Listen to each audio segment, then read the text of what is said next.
Fala, investidor livre. Ontem nós tivemos a notícia de que Israel confiscou criptomoedas do grupo Hamas e a gente vai entender o porquê que, apesar dessa notícia ser boa para o combate ao terrorismo, obviamente, ela é ruim para a comunidade cripto.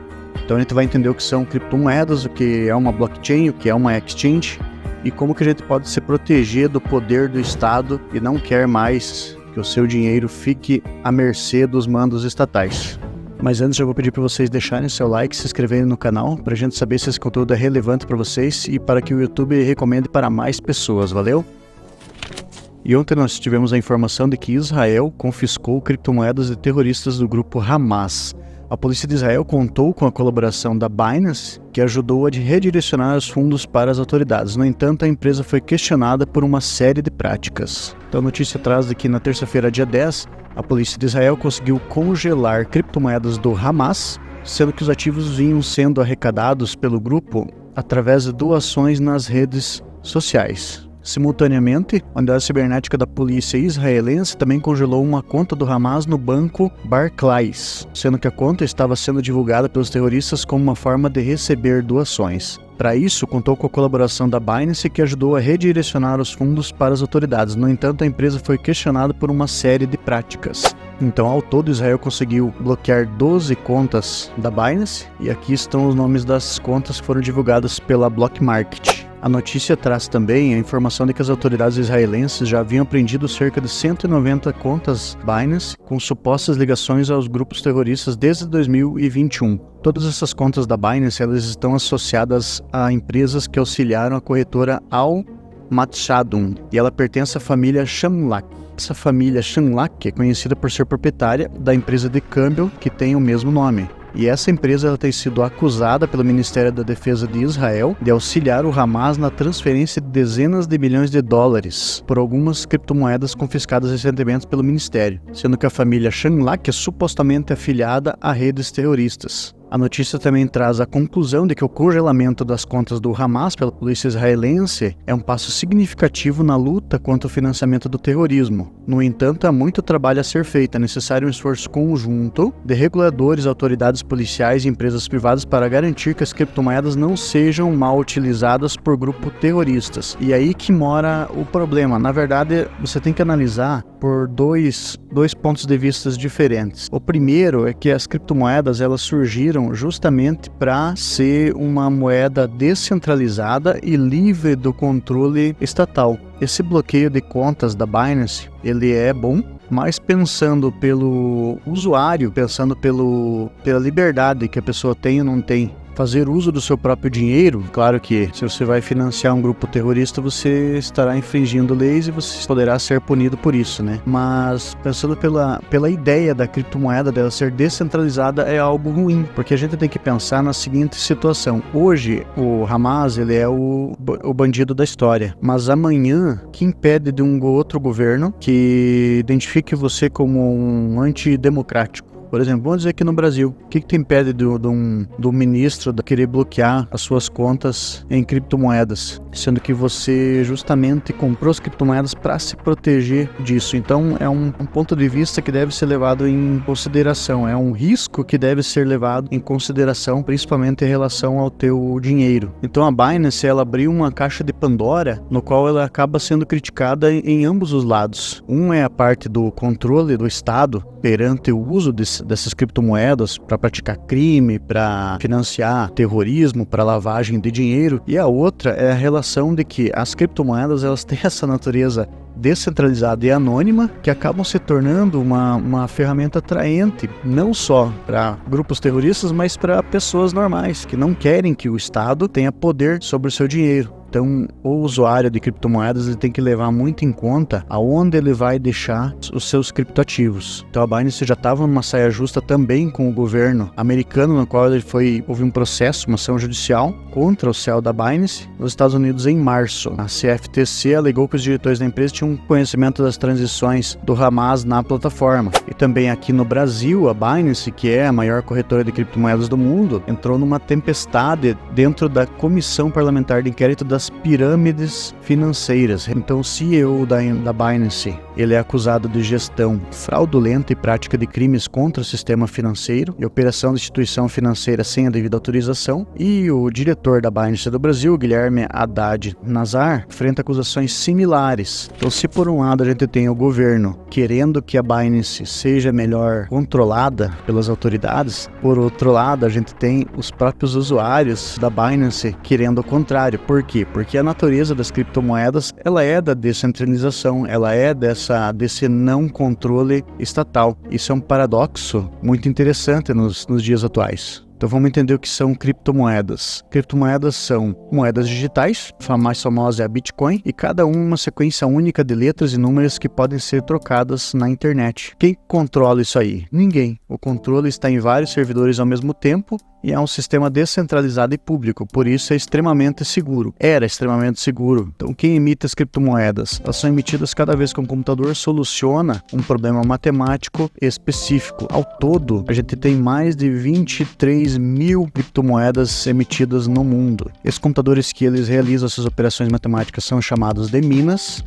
Os mineradores são os donos desses computadores e eles ganham dinheiro com a venda de moedas e por validar as transações. E essas criptomoedas, elas são armazenadas em carteiras. Essas carteiras, assim como uma carteira de dinheiro, elas guardam o registro de quantas moedas a pessoa tem. Assim como as entradas e saídas de moedas da carteira são públicas. Esse registro de entrada e saída de moeda é chamado de blockchain. Depois a gente vai ver o que é blockchain. E depois que a blockchain modifica as informações das carteiras, não é possível apagar nada. E para você acessar essa carteira de criptomoeda, você precisa de uma senha. A senha, ela pode ser armazenada de várias formas, seja no modelo de paper wallet, que é literalmente guardar essa senha num papel. O problema é que essa senha, ela é enorme e você pode perder o papel, pode molhar, você pode perder de alguma forma. Essa senha também ela pode ficar armazenada offline em um pendrive ou algum dispositivo específico para criptomoedas.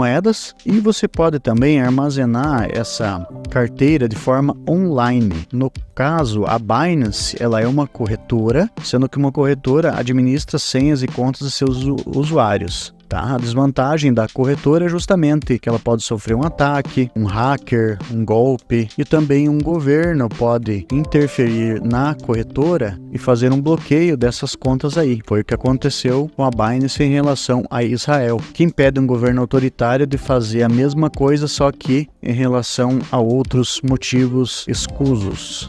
E também a senha ela pode ser armazenada no seu celular ou no seu computador. A desvantagem é que esses aparelhos podem ser invadidos, o usuário pode esquecer e formatar esses dispositivos. Lembra que a gente falou da blockchain? Então a blockchain ela é conhecida como um protocolo de confiança, ela é uma tecnologia de registro distribuído que visa a descentralização como medida de segurança das criptomoedas. Então vamos dizer, você tem o Zezinho que ele cria lá, ele é um minerador de uma criptomoeda e ele produziu uma criptomoeda lá. A blockchain, ela já informa que o Zezinho criou, tá? Se ele vender pro Luizinho, a blockchain vai salvar essa informação também. Se o Luizinho quiser fazer uma cópia, ele cria lá 200 mil criptomoedas igual a dele, ele copia o pendrive. Quando o Luizinho fizer a primeira negociação e vender pro Mário, a blockchain vai informar que ele vendeu aquela criptomoeda. Luizinho tá falsificando, tá duplicando criptomoeda. A blockchain ela seria um registro, um livro-razão compartilhado e imutável que facilita o processo de registro de transação e arrastamento de ativos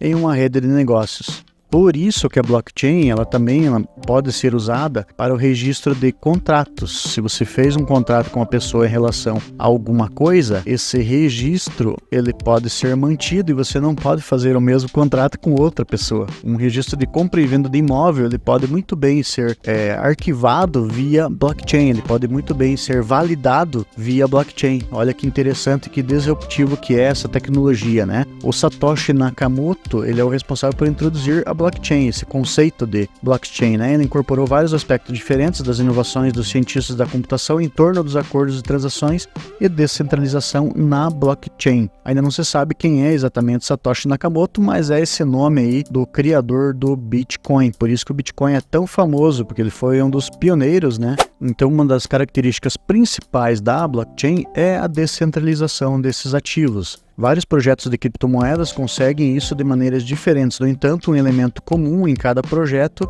é uma rede de nós. Então, aqui tem a informação de que o Leizinho vendeu o seu ativo, aqui também, aqui também. Então, todos eles ajudam na validação dessas criptomoedas.